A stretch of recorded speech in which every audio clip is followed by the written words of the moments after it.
Magandang gabi po muli sa ating mga kapatid, sa ating Panginoong Hesukristo.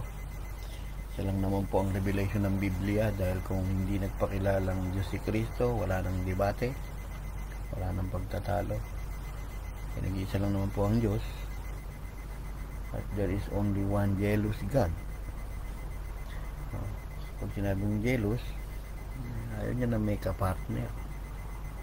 Siloso nga eh. So, sa gabing ito, nais ko pong talakayin sa inyo ang ibig sabihin ng the word, yung verbo, yung logos na tinatawag ninyo. At isasama ko na rin yung darak. So, marami ang nagtatanong kung ano ba ang verbo, ano ba yung salita na yan na kasama ng Diyos sa pasimula.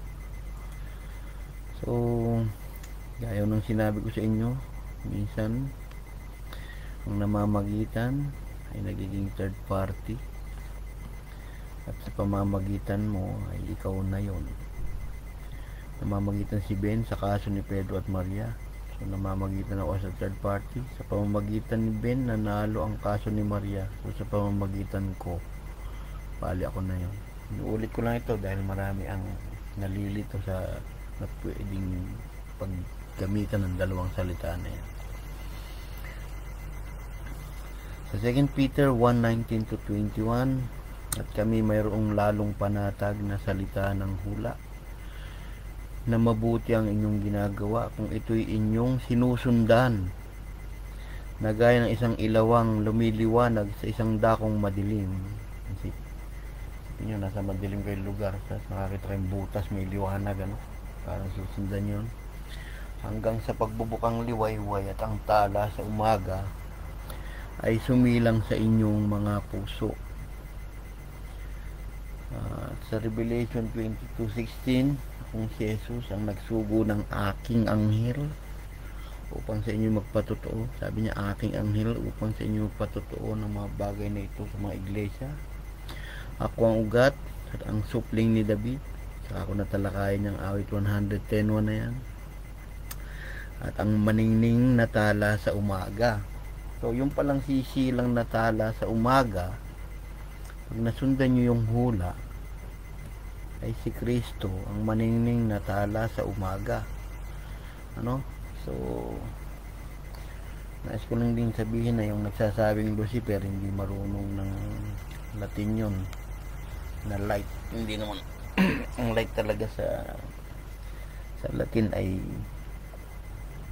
Lucifer, pero hindi yun yung pangalan ng demonyo, at ibang talata ang ginamit. Saka ko na lang tatalakayin ulit yun, ano? Kaya sinabi rito ugat supling ni David. Si Lucifer hindi ugat at supling ni David. So walang walang relasyon, ano?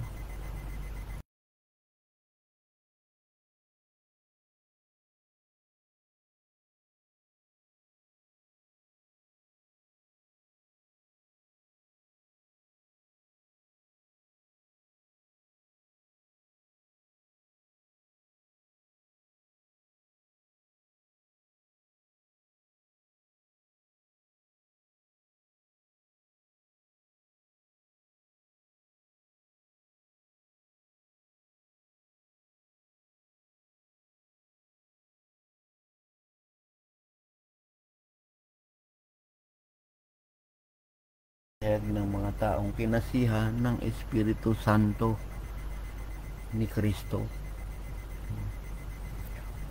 So, wala namang ibang Espiritu Santo dyan, hindi si Jesus Christ din. Sa Acts 13:2, saka Acts 16:6-7 yun. Dyan 16:7, suguin ko siya sa inyo. Diyan 16:14, sa akin magmumula sasabihin niya sa inyo, pamparangalan niyo ako.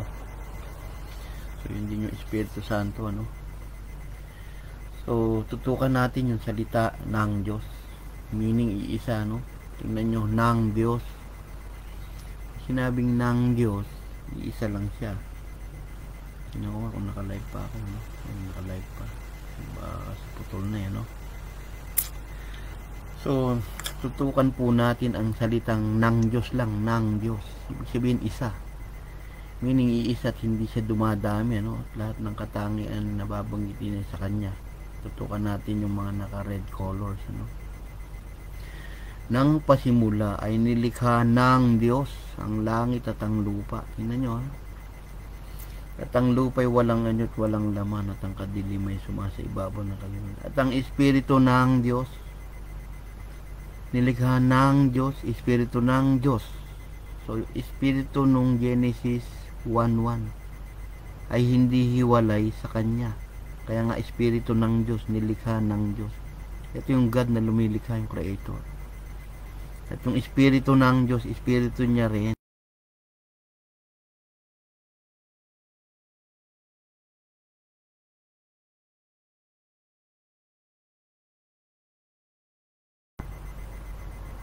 May bibig siya. Ano sinigaw niya? Magkaroon ng liwanag. Let there be light.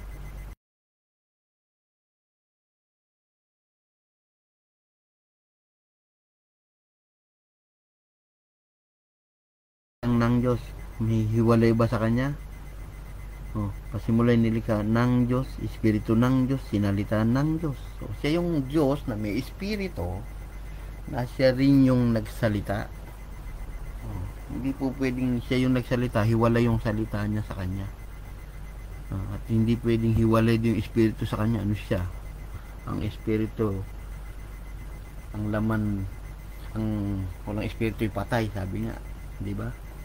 So, lumalabas yung Diyos niyo patay, wala siyang Espiritu. Tapos ginawa niyo pangungo.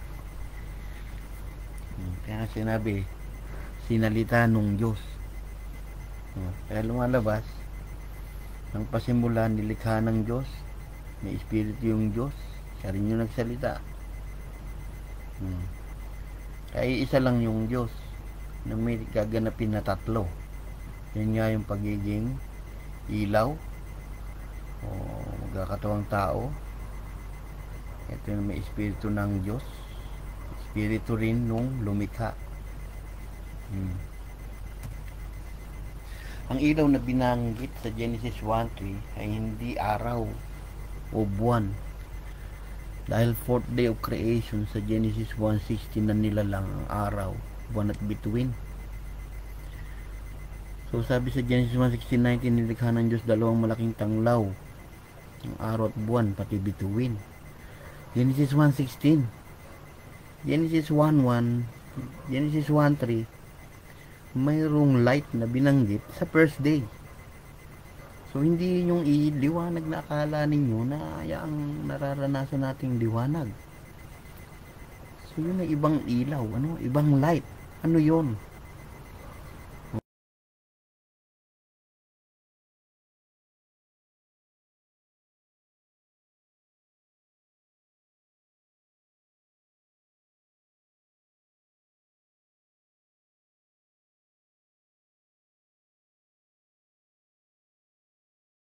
Araw. So, fourth day na, So, nagkakamali yung Big Bang Theory na nakalain yung ilaw sa Genesis 1:3 ay pagsabog. Hindi. Yan ay isang prophecy ng pagdating ng ilaw, ng light of the world. Tuloy natin. Ayan na. Nang pasimula, siya ang berbo, ang salita. At ang berbo'y sumasa Diyos. At ang berbo ay Diyos. Yun yung pasimula. Ayan, nang pasimula. Yan yung sinalita. Magkaroon ng liwanag. Tingnan nyo. Nang pasimula siya ang berbo, yung light. At ang berbo'y sumasa Diyos. At ang salita ay Diyos. Ito rin ng pasimulay sumasa Diyos. Ang lahat ng bagay ginawa sa pamamagitan niya, at alinman lahat ng ginawa ay hindi na ginawa kung wala siya. Kung creator pa, Ibig sabihin, ng pasimula, kasama niya yung salita niya. Kaya nga, ang salita ay Diyos. Nakuha nyo? Eto, ituloy natin. Tutukan nyo yung John 1:4 to 10. Puro ilaw or light na ng let there be light ng Genesis 1:3. Oh. Kasi kayo, pahilig lang kayo sa John 1:1 sa John 1:14.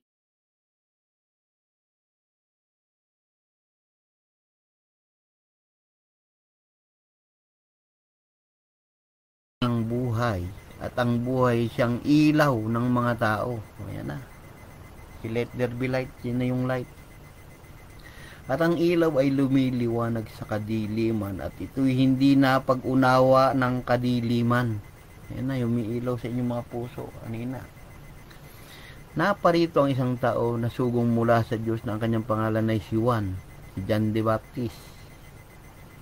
Ito'y naparitong saksi upang kanyang patotohanan yung ilaw. Upang sa pamamagitan niya ay magsisampalataya ang lahat. Hindi si Juan o Elijah ang ilaw. Saka ko natalakayin sa inyo kung ba't naging si Elijah yan, ano? Bigyan ko na lang kayo ng hint mamaya kung may kundi pumarito upang kanyang patotohanan ng ilaw. Nagkaroon ng tunay na ilaw sa makatwid bagay ang ilaw na lumiliwanag sa bawat tao.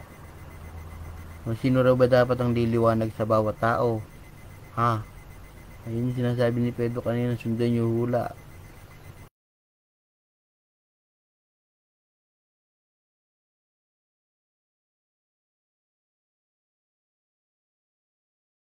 Ang libutan at ang libutan ay ginawa sa pamamagitan niya. Pamamagitan niya siya mismo. Kaya nga, hindi na mamagitan. Sa pamamagitan ni ilaw na hindi siya nakilala ng sanlibutan. Nakilala nyo lang si Kristo as tao. Oo, tao. John 1:18, walang tao nakakita sa Diyos. So, hindi tao si Kristo dahil nakita niya yung Diyos. Ang ibig sabihin ni John doon. Yung dumating, hindi tao. So, yan yung light. Yan yung let there be light na verbo. Si ilaw. Kaya sinasabi sa John 9:5, samantala ako'y nasa sanlibutan, ako ang ilaw ng sanlibutan. Sa yung let there be light, sinabi ng Diyos, magkakatawang tao ako sa let there be light. Ayan.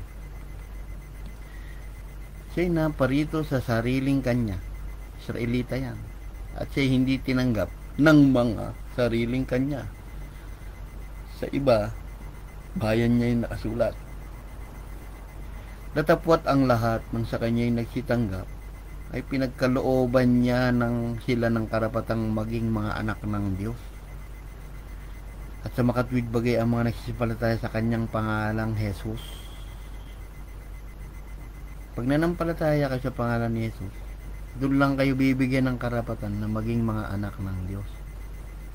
Lumalabas, mga anak pa kayo ng Diablo.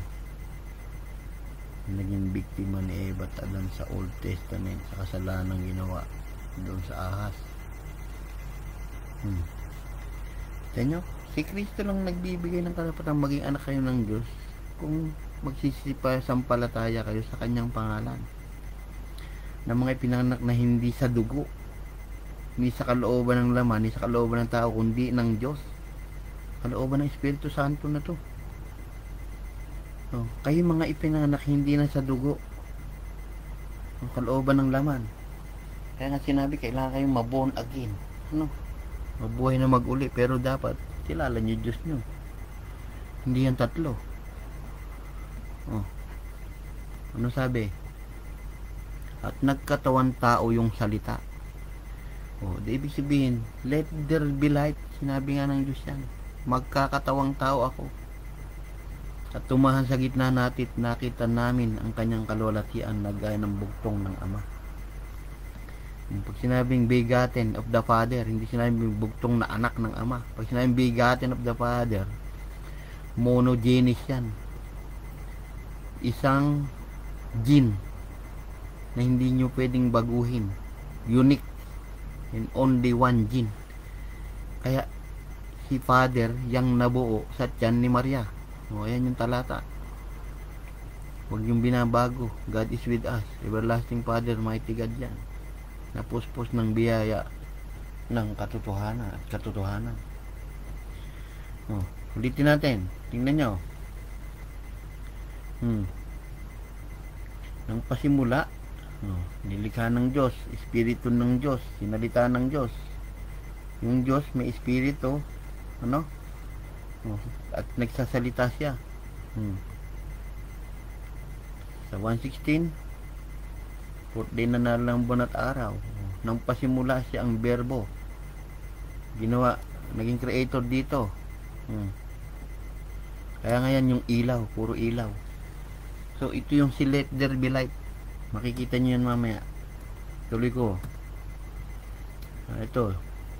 Saka nyo na ito puntahan sa vlog ko. Saka itong sinabi ni Jesus na Elijah is come already. Si Juan Bautista tinutukoy niya. Hindi nyo naman pwedeng baliin na yan. So ito yon. Sa 2 Corinthians 4:6. Ang berbo sinalita. Pinangako, promise. 1 Peter 1:20. Ayan 2 Corinthians 4:6. For God who commanded the light to shine of darkness. Kahit tingnan nyo, Genesis 1:3 yung footnote reference ng Biblia nyo dyan. Kaya ang Diyos nagsabi ng magningning ang ilaw sa kadiliman, na siyang nagniningning sa aming mga puso, hintala sa umaga, upang magbigay ng liwanag ng pagkakilala sa kaluwalhatian ng Diyos sa mukha ni Jesucristo. The glory of God in the face of Jesus Christ. Nakuha nyo, ito yun. For God who commanded the light to shine.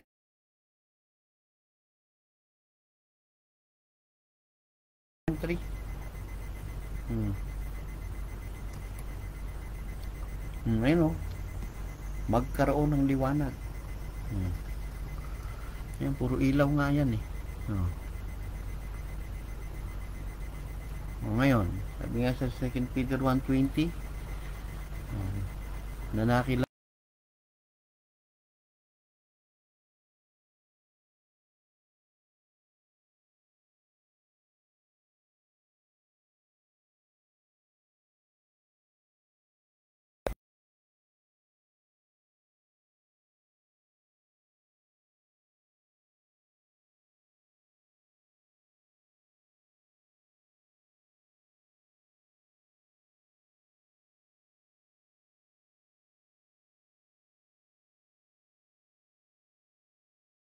Old Testament ang nagkatawang tao din,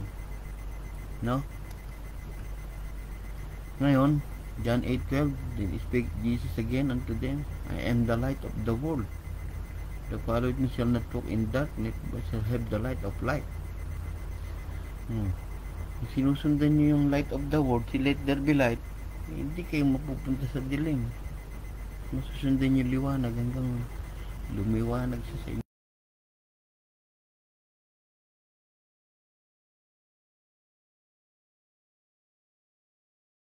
Sulat yan.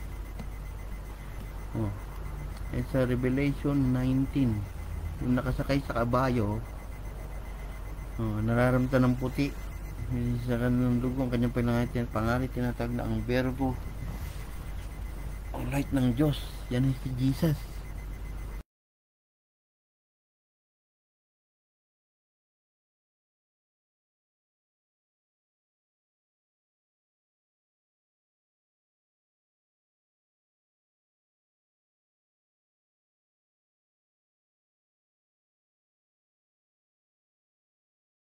Siya na yung light. Kaya sa Revelation 21:23, sabi, hindi na kailangan ng araw o buwan upang liwanagan ng lungsod, pagkat ang kaningningan ng Diyos ang nagbibigay ng liwanag doon, at ang kordero ang siyang ilawan. Ito na yung kordero, yung ilawan. Yung liwanag ng Diyos, liwanag yun ng ilawan ni Jesus. siya yung naglalay. Kasi magbibigay ng liwanag doon, yung kordero ang siyang ilawan. Kung tanggalin yung ilaw, may magniningning pa ba? O di lumalabas siya yung God. Kasi mas matindi yung ilaw dun sa liwanag. Yung kordero ang siyang ilawan mismo. Siya mismo yung source ng light.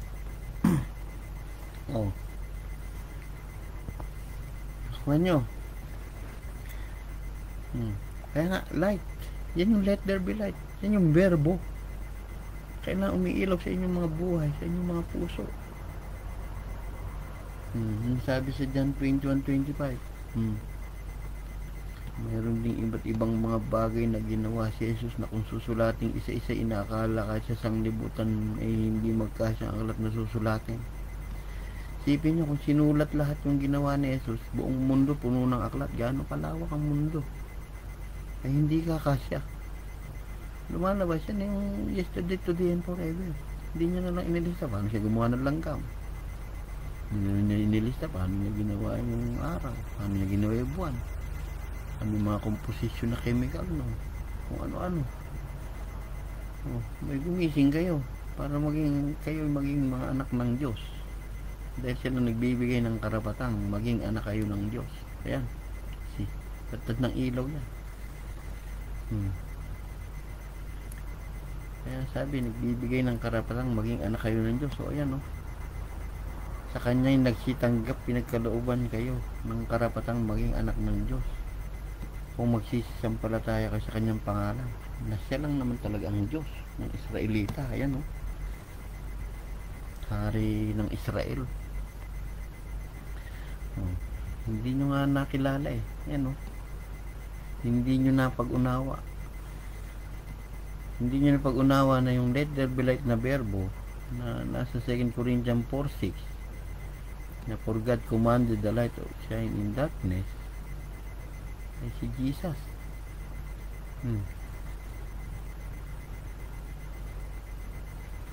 Maliwanag na yan, ha? Tandaan nyo, ang ilaw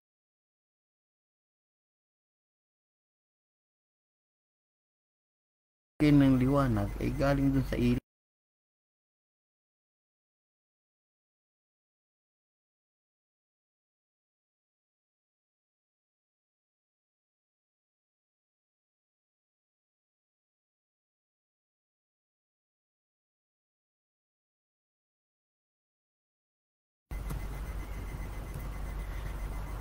So sana makuha nyo na yun yung verbo, yung light na pinatotohanan ni John, ni Elijah. Ngayon dumako naman tayo sa darak. Sino ba yung bato talaga? Exodus 17:6, narito ako'y tatayo sa harap mo sa ibabaw ng bato sa Horeb. Yung bato na yan, tinipon ni na Moses sa Aaron.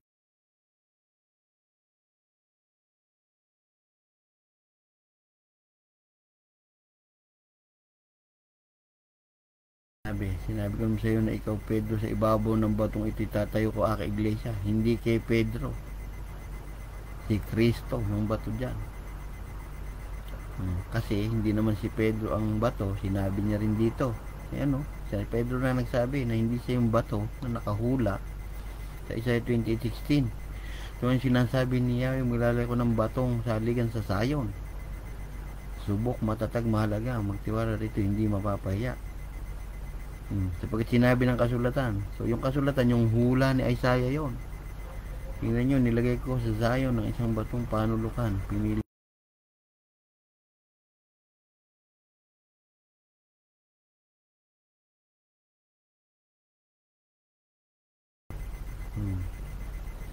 Sapagkat yung nilimot ang Diyos na iyong kaligtasan, hindi mo inalala ang malaking bato ng iyong kalakasan.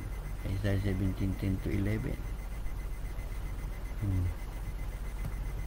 Isaiah 30:29. May plata upang pumasok bundok ng Panginoon ng Zion sa malaking bato ng Israel. O ngayon, yan na. Ang batong yun ay si Kristo, yung nasa Horeb. Pagkat di ko ibig, mga kapatid, sinabi ni Pablo yan, na di nyo maalaman ang ating magulang ay nangapa sa ilalim ng alapaap. Lahat na bautismo kay Moses sa alapaap sa dagat. At yung nagsinom ng batong yun na sumunod sa kanila, yung batong yun ay si Kristo. So yung nasa Horeb,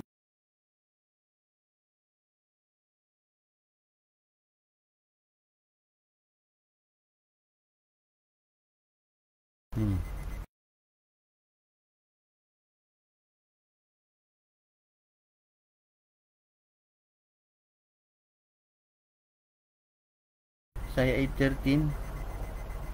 Oh. At siya magiging pinakasantuaryo, ngunit pinakabatong katitisuran, pinakamalaking bato ng pangbuwal sa dalawang sambayan ng Israel na pinakabitag, pinakasilo na nasa maraming mga titiso doon. So ito palang bato na to, magiging batong katitisuran. Ayan o. Malaking batong pangdurog, pangbuwal. Isaiah 8:13-17. O ayan na, batong katitisuran nga. Ayan o. Ang batong katitisuran ng mga tao, batong ikadadapaan nila. Si Kristo ang bato na inyong kadadapaan. Ayan na, nakahula. Katitisuran, kadadapaan. Lahat, ang Jesus na ito, sa Acts 4:11, batong itinakwil ninyong mga tagapagtayo ng bahay, ang siya naging batong panulukan. Sa yung pundasyon. Ano? So yung batong itinakwil ninyo,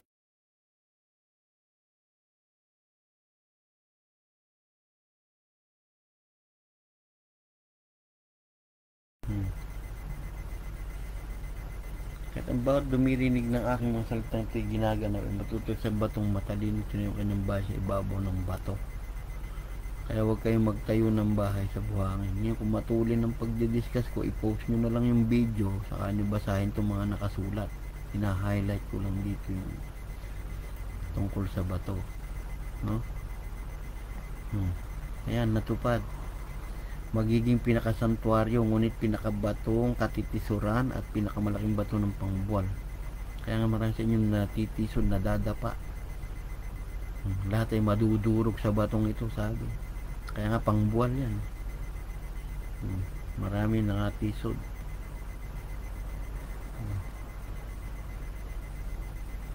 Efeso 2:20-22. Na mga itinayo sa ibabaw ng kinasasaligan ng mga apostol at ng mga propeta, na si Kristo din ang pangulong bato na panulok. Siya yung sa kanya buong gusali na nakalapat na mabuti, lumalago upang isang templong banal na Panginoon sa kanya tinanong kayo upang maging tahanan ng Diyos sa Espiritu. So si Kristo yung pundasyon ng gusali. Kaya nga hindi kayo pwede magtayo ng bahay sa ibabaw ng buhangin. Dahil ayan no, ang bawat dumiring ang salita ito yung matutol sa tamang na tinayong kanyang bahay sa buhanginan. Lumagpak ang ulan, buhangin, umihip, iwas, durog yung bahay. Kakilakilabot ang kanyang pagbagsak. Kaya kayo, kung kayo nakatayo lang kay Pedro na hindi naman siya yung bato, mag-isip-isip na kayo.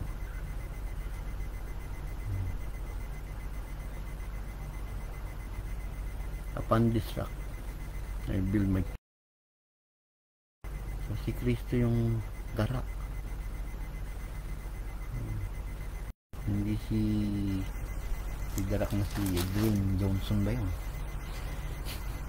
Ayan, visit patripassionism.com. Galing ka na English, the God suffered. Panoorin nyo rito mga YouTube videos, no? Ulitin ko, si Jesus yung rock, siya yung pangulong bato na panulok ng bawat bahay. Yan yung tinakwil na naging katuparan ng Isaiah 8:13.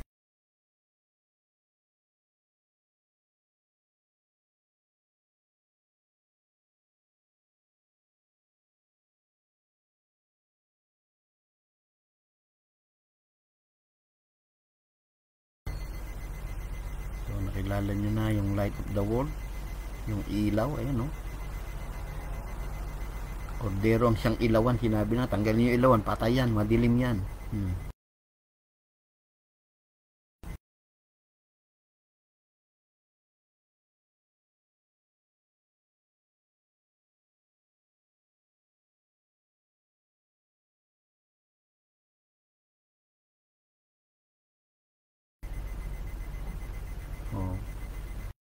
Nagkataon tao, si Let There Be Light na pinatutuhanan ni Juan dito sa tagtad ng ilaw na yan.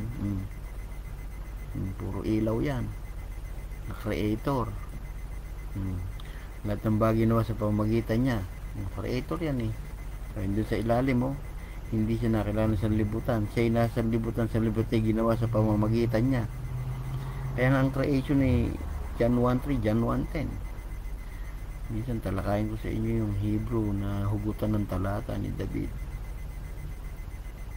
Hebrew chapter 1, si David ang nagsulat doon. Kinuha lang ni Pablo yun. Ano? O, ayan. So, binibigyan ko yun ng summary. O, magpapaliwanag lang ng hulay. May Espiritu Santo ng Panginoon. Maningning natala sa umaga si Kristo. O, inyong susundan ng hula. So, yan po ang word verbo, no? Yan yung let there be light na sinasabi ng Diyos. Hindi dumami ang Diyos. Espiritu niya rin yan at siya rin yung nagsasalita niya. Mahirap sa Diyos ang walang espiritu, patay. So, purihin po ang ating Panginoong Jesucristo. Sa Kanya ang papuri, paggalang at pagdakila. Sa Judas 1:25, sa isang Diyos na ating tagapagligtas. So, muli po, salamat sa inyong panood, pakikinig. Naway may makuha kayong aral at tipuin kayo ng Espiritu Santo ng ating Panginoon Jesucristo. Kasi lang naman talaga magpapaliwanag ng Biblia. Sundan nyo ang hula nang hindi kayo maligaw na kung ano-ano yung napupulot ninyong aral. Tandaan, God is with us. Emmanuel na Isaiah 7:14 ay hindi sinabing son or man is with us. Rin po ang ating nag-iisang Panginoon Jesucristo, ang Diyos ng Old Testament na nagkatuwang tao sa New Testament at ginanap ang kanyang mga hula. Siya po ang Ama sa OT, naging lamb ng Paskwa matapos ganapin ang pag-aalay ng sarili niyang dugo. Kasi yun ang reason kung bakit may New Testament. Palitan yung literal na dugo ng hayop na inaalay nila Moses sa yung araw, ang dugo ng Diyos. Nasa Hebrew chapter 9 yan, no? Dakong banal at dakong kabanal-banalan. Yan, minsan papaliwanag ko sa inyo lahat yan. So ayan po, matapos maging ama, naging tupa, at di naman nagpapatay ng bugtong na anak kay Isaac.